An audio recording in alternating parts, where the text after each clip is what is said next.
Salut tout le monde, aujourd'hui je vous retrouve pour un nouveau do it yourself. Alors c'est un do it yourself un peu particulier parce que c'est un cadeau que j'ai fait pour mon amoureux pour nos 2 ans.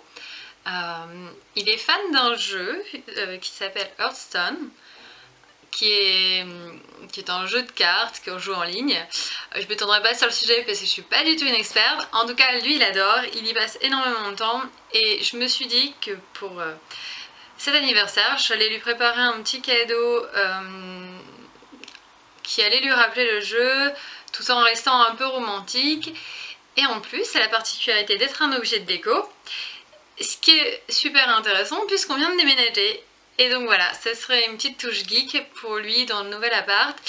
Et passons à la réalisation. Première étape, présentation du matériel.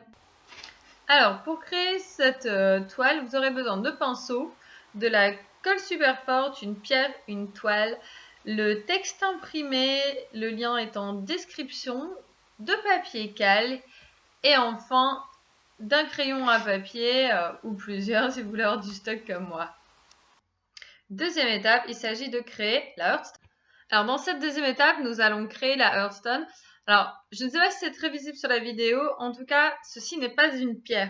Il s'agit de pâte à sel que j'ai façonnée de façon à la faire ressembler à un galet un petit peu abîmé et que j'ai peinte en blanc gris, puisque je n'ai pas réussi à trouver de vrai galet. Donc voilà, on fait avec les moyens du bord.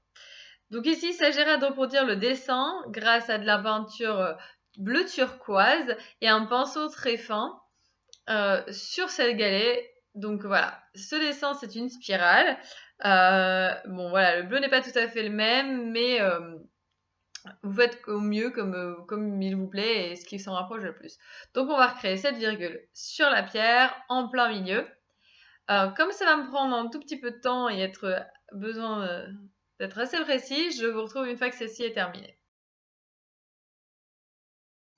Donc voilà, j'ai terminé de peindre ma pierre. Donc comme vous le voyez, c'est une virgule bleue. J'ai fait quelques contours en noir histoire de faire ressortir un peu les reliefs.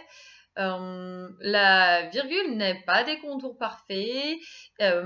Si on regarde même de plus près, on se rend compte que la peinture bleue n'est pas toute lisse, toute jolie. C'est voulu, ça, je souhaitais faire un petit côté, on va dire, rustique. Et essayer de coller un peu à la spirale originale qui, effectivement, vous voyez, n'a pas du tout des contours lisses. Donc voilà, on en est loin, c'est pas le même bleu, mais il y a de l'idée et je pense que mon copain a parfaitement saisi l'allusion en voyant cette pierre en plein milieu du tableau. La troisième étape consiste à mettre le texte sur la toile. Donc maintenant pour cette étape, nous allons prendre la feuille qui contient le texte imprimé. Donc pour pouvoir la reproduire sur la toile, j'ai choisi de d'abord la décalquer. Donc en utilisant une bonne vieille feuille de papier calque que j'ai ensuite reposée sur la toile afin que ce soit un peu plus facile pour moi de peindre les contours en noir sans trop voilà, c'est trop me rater. Donc voilà. Donc mon set de papier calque contenait des pastilles adhésives qui permettent de fixer correctement sur la toile.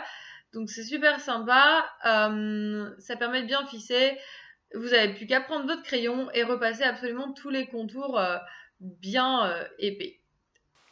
Alors voilà, j'ai tout bien décalqué correctement. Donc maintenant, il va falloir le reproduire sur ma toile. Alors celle-ci fait 24 cm par 19 si je ne me trompe pas. Je vous remettrai toutes les dimensions correctes, également, comme je l'ai dit précédemment, le lien vers le fichier PDF contenant le texte et le cadre. Cette toile a été peinte en blanc précédemment, je vous le montre pas sur la vidéo parce que ça n'apporte pas trop d'intérêt, mais j'ai préféré, voilà, c'est une toile blanche, mais j'ai préféré repeindre en blanc par-dessus, je trouve que ça lui donne un petit côté brillant et je préfère. Maintenant il va s'agir de reproduire ça sur la toile, donc pour ça la bonne vieille méthode d'enfant, on retourne, on le place bien correctement et avec un crayon on va aller frotter autour de tout afin que ça se reproduise de l'autre côté. Voilà, ça va être un petit peu long, donc je vous retrouve une fois que c'est fini. Donc voilà, j'ai fini de décalquer mon texte. Donc voilà, vous voyez, il est bien dans le bon sens. Il n'est pas super voyant, c'est normal. Il est à peu près centré. Moi, je suis plutôt satisfaite. Et donc maintenant, on va le mettre en peinture, histoire de le rendre un petit peu plus voyant. Donc pour ça, de la peinture noire. Un pinceau le plus fin possible que vous ayez pour vous donner une comparaison, on va dire, avec ce crayon. Vous voyez, il est vraiment très fin. Pour la bonne et simple raison que l'écriture choisie a des parties un peu étroites. Et voilà, il faut que vous ayez un pinceau suffisamment fin pour pouvoir passer dessus sans faire de pâté et sans déborder n'importe comment. Alors, c'est pareil, ça va prendre un petit peu de temps à faire correctement tous les contours. Du coup, je vais pas tout vous filmer. Je vous retrouve une fois que c'est fini. À tout à l'heure. Étape numéro 4, l'assemblage. Donc voilà, j'ai terminé de peindre tous les contours de mon texte et du cadre. Je vous en donne quelques détails. C'est pareil, c'est pas précis au millimètre près, parce que je veux maintenir ce côté un peu rustique par rapport à la pierre et aussi parce que je suis pas d'une très très grande précision. Donc maintenant, tout ce qui reste à faire, c'est de mettre eh bien, la pierre dans ce trou entre le the et le is, et donc de compléter le texte avec home is where the art is. Et donc voilà, une fois qu'on aura fixé, ce sera complet. Je vais donc prendre la pierre et la fixer tout simplement grâce à de la colle forte. Donc les petits tubes de super glue que vous trouvez dans le commerce feront très bien l'affaire. Attention juste à pas vous en mettre partout sur les doigts parce que ça colle vraiment très vite, ce genre de choses. Donc vous en mettez une bonne dose, hein, ça reste comme un truc assez lourd à faire tenir. Donc voilà, n'hésitez pas, allez-y comme vous le sentez. Et donc après, tout simplement, on va aller la mettre dans l'espace qui est vide, on essaie de bien la centrer, on pose, voilà, et on attend un petit peu pour que ça adhère correctement. Voilà, la toile est donc finie, il vous reste plus qu'à l'admirer et puis à l'exposer, à l'offrir, à la mettre en décoration dans votre chambre, enfin bref, à en faire ce qui vous plaira. Voilà, c'est la fin de cette vidéo. J'espère qu'elle vous a plu et qu'elle vous a donné une idée de réalisation, de comment on peut adapter un jeu vidéo à un petit objet de décoration et en faire un cadeau plutôt sympa.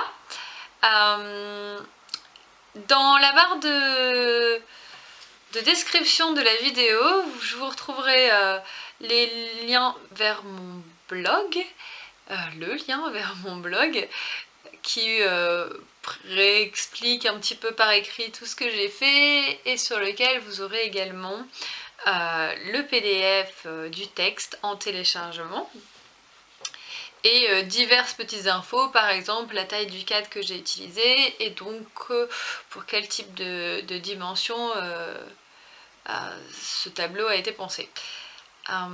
Si vous avez aimé, je vous invite à partager la vidéo, à me laisser un petit commentaire et un petit pouce juste en dessous. Je vous dis à bientôt pour un nouveau do it yourself sur iletaitunemaille.com et une bonne semaine à tous.